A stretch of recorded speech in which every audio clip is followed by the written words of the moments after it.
کل قبر میں بھی اور قیامت کے دن بھی ان کو جواب دینا پڑے گا، جو ممبر رسول پر بیٹھ کر آج گلے پھاڑتے ہیں اور کہتے ہیں کہ وہ 2 شہزادوں کی جنگ تھی اور یزید کو امیر المومنین ڈکلیئر کرتے ہیں، تو وہ خدا کا خوف کریں اور یہ آقا علیہ الصلوۃ والسلام کا وہ بیان سامنے رکھیں۔ آقا علیہ الصلوۃ والسلام کی حدیث ہے کہ اللہ کی ذات کی قسم کھا کر آپ نے فرمایا جس کے قبضہ قدرت میں میری جان ہے، ہم اہل بیت سے کوئی آدمی نفرت نہیں کرتا مگر یہ کہ اللہ تعالیٰ اسے دوزخ میں ڈال دیتا ہے۔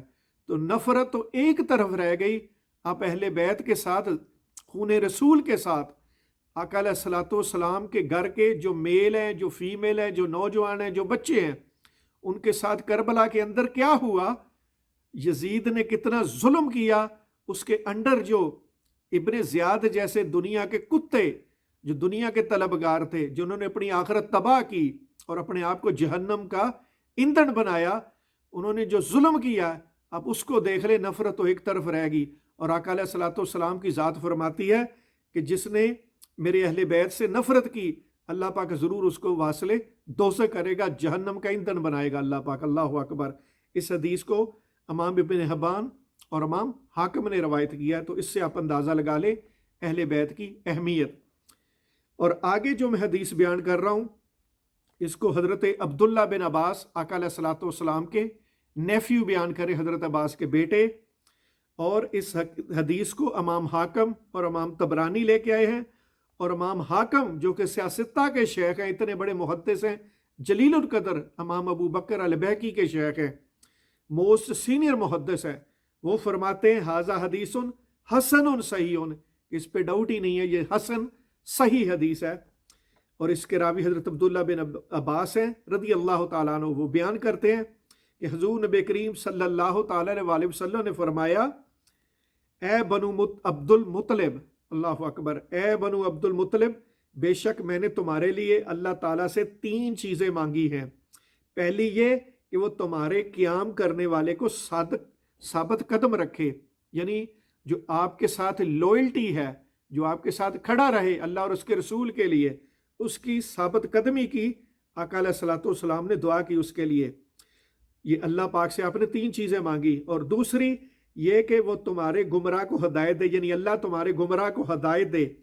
اور تیسری یہ کہ وہ تمہارے جاہل کو علم عطا کرے، اللہ اکبر، اللہ پاک علم عطا کرے۔ اور میں نے تمہارے لیے اللہ تعالیٰ سے یہ بھی مانگا ہے کہ وہ تمہیں سخاوت کرنے والا اور دوسروں کی مدد کرنے والا اور دوسروں پر رحم کرنے والا بنائے۔ پس اگر کوئی رکن اور مقام کے درمیان، یعنی رکن یمانی جو خانہ کعبہ کا حصہ ہے اور مقام ابراہیم کے درمیان بھی کھڑا ہو جائے، پاؤں قطار میں رکھ کر کھڑا ہو جائے اور نماز پڑھے اور روزہ رکھے، پھر مرنے کے بعد اللہ تعالیٰ سے ملے، در حالانکہ وہ اہل بیت سے بغض رکھنے والا ہے، تو وہ دوزخ میں داخل ہوگا۔ اللہ اکبر، اللہ اکبر۔ آپ دیکھیں کہ اس حدیث کی کتنی ڈیٹیل آقا علیہ الصلوۃ والسلام نے تفصیل بیان کی۔ یہ ساری باتیں بیان کرنے کے بعد فرمایا کہ اگر وہ بندہ اہل بیت سے بغض رکھتا ہے، نفرت کرتا ہے، ہیٹ کرتا ہے، اللہ اکبر، اور اہل بیت کا ذکر کرنا وہ اس کو ویسٹ آف ٹائم سمجھتا ہے، وہ کہتا ہے کہ یہ ضروری نہیں ہے، اللہ اکبر، اللہ پاک ضرور اس بندے کو، اس عالم کو واصل جہنم کرے گا۔ اللہ اکبر، اللہ اکبر۔ اس حدیث کو امام حاکم اور امام طبرانی نے روایت کیا، نیز امام حاکم نے فرمایا کہ حدیث حسن ہے۔ یہ 2 موسٹ سینئر محدث ہیں جنہوں نے اس حدیث کو بیان کیا۔ اللہ اکبر، اللہ اکبر۔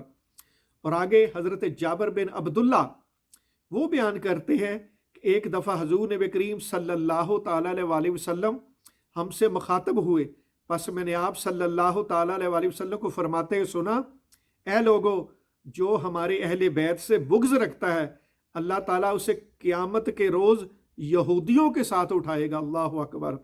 تو میں نے عرض کیا، یا رسول اللہ، اگرچہ وہ نماز روزہ کا پابند کیوں نہ ہو اور اپنے آپ کو مسلمان گمان کرتا ہی کیوں نہ کرتا ہو، تو آپ صلی اللہ تعالیٰ علیہ وسلم نے فرمایا، ہاں، اگرچہ وہ روزہ رکھتا ہو، نماز کا پابند ہو اور خود کو مسلمان تصور کرتا ہو، اے لوگو، یہ لبادہ اوڑھ کر، یعنی وہ جبے کبے پہن کر تسبیح کرے، نماز پڑھے، حج کرے، عمرے کرے، روزے رکھے، اللہ اکبر اللہ اکبر، توحید کا جتنا مرضی چیمپئن ہو، آقا علیہ الصلوۃ والسلام کی ذات نے فرمایا در حالانکہ وہ گٹیا اور کمینے ہوں، اللہ اکبر اللہ اکبر، آقا علیہ الصلوۃ والسلام نے فرمایا وہ جتنے مرضی جبے کبے پہن لے، اس نے اپنے خون کو مباح ہونے سے بچایا، اور یہ کو اپنے ہاتھ سے جزیہ دے در حالانکہ وہ گٹیا اور کمینے ہوں، پس میری امت مجھے میری ماں کے پیٹ میں دکھائی گئی، پس میرے پاس سے جھنڈوں والے گزرے تو میں نے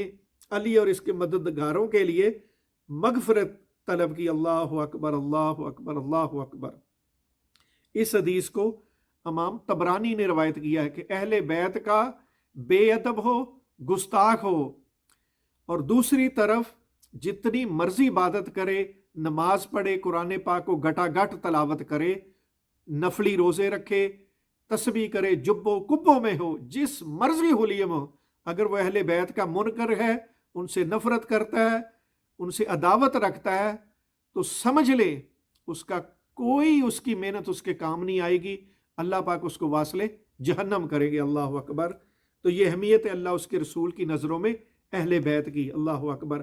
اہل بیت کو چھوڑ کر آپ کہیں کہ میں سیدھا سے اللہ سے مل جاؤں یا میں جنت میں چلے جاؤں، تو اس کا تصور بھی نہیں ہے، اللہ اکبر۔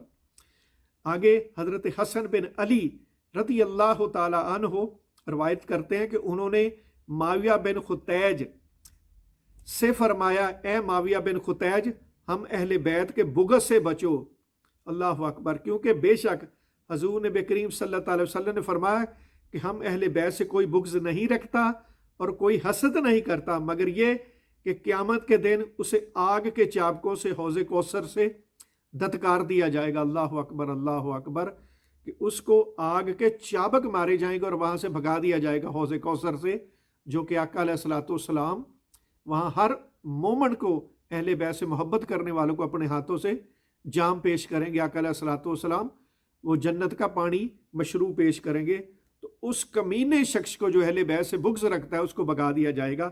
اس حدیث کو موسٹ سینئر محدث امام طبرانی لے کے آئے، اللہ اکبر۔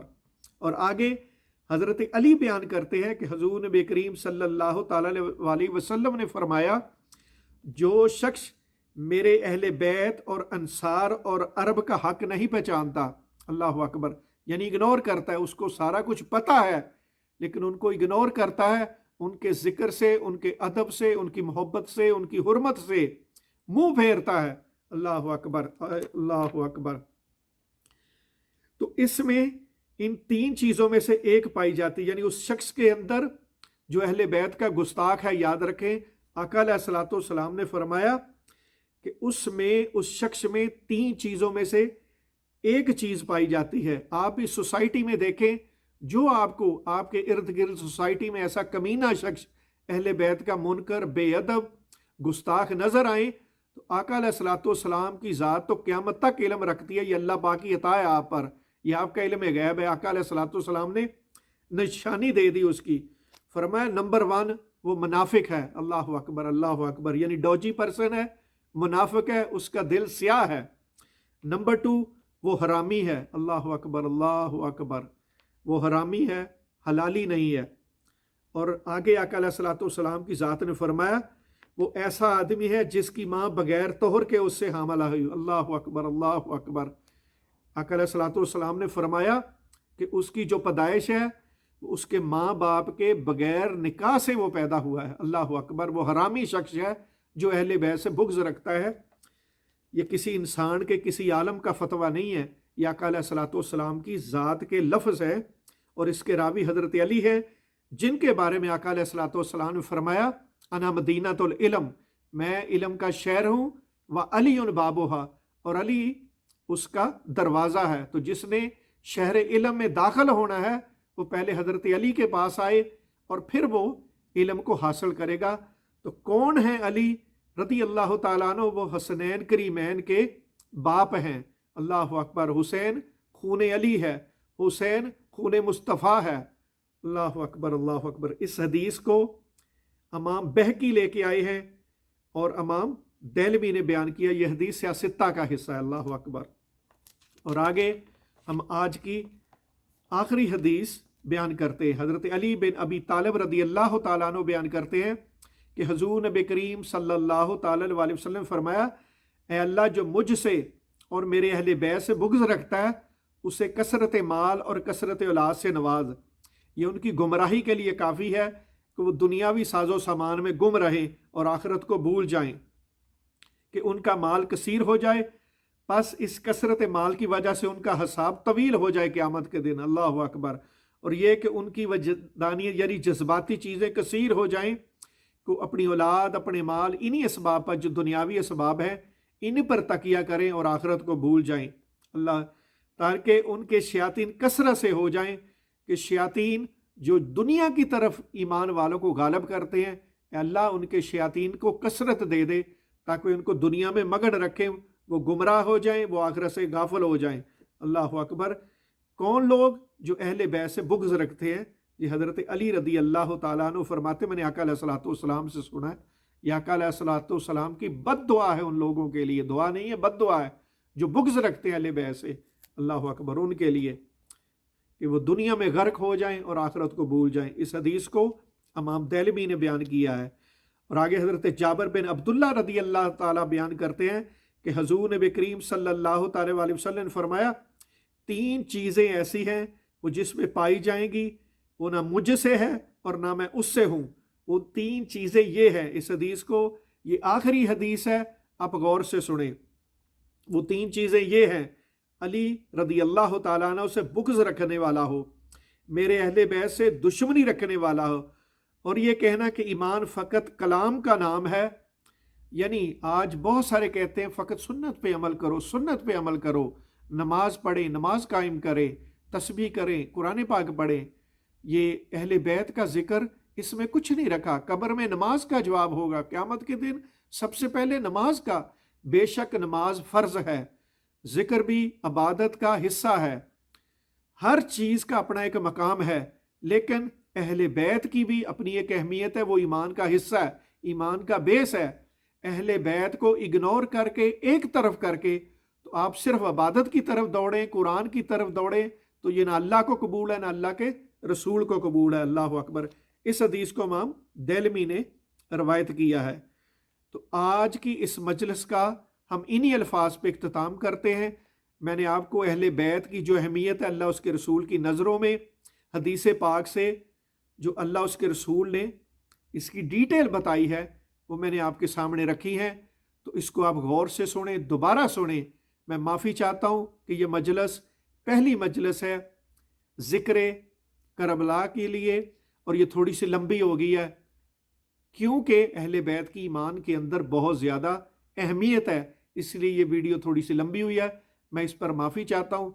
آپ غور سے سنیں، اپنی اولاد کو سنائیں، انشاءاللہ تعالی اللہ پاک آپ کو دنیا میں بھی اور آخرت میں بھی اجر عظیم سے نوازے گا، اور ہماری نسلوں کے ایسی باتیں کام آئے گی انشاءاللہ وعز وجل، انشاءاللہ تعالی عز وجل۔ ہم انہی الفاظ پر آج کی مجلس کا اختتام کرتے ہیں، اور آئندہ انشاءاللہ تعالی ذکر اہل بیت اور ذکر حسین رضی اللہ تعالی عنہ اور قافلہ حسین کا ذکر خیر جاری رہے گا انشاءاللہ۔ اللہم صلی علی سیدنا و مولانا محمد وعلی آلہ وصحبہ وبارک وسلم۔ السلام علیکم ورحمۃ اللہ وبرکاتہ۔ جزاک اللہ و احسن الجزاء۔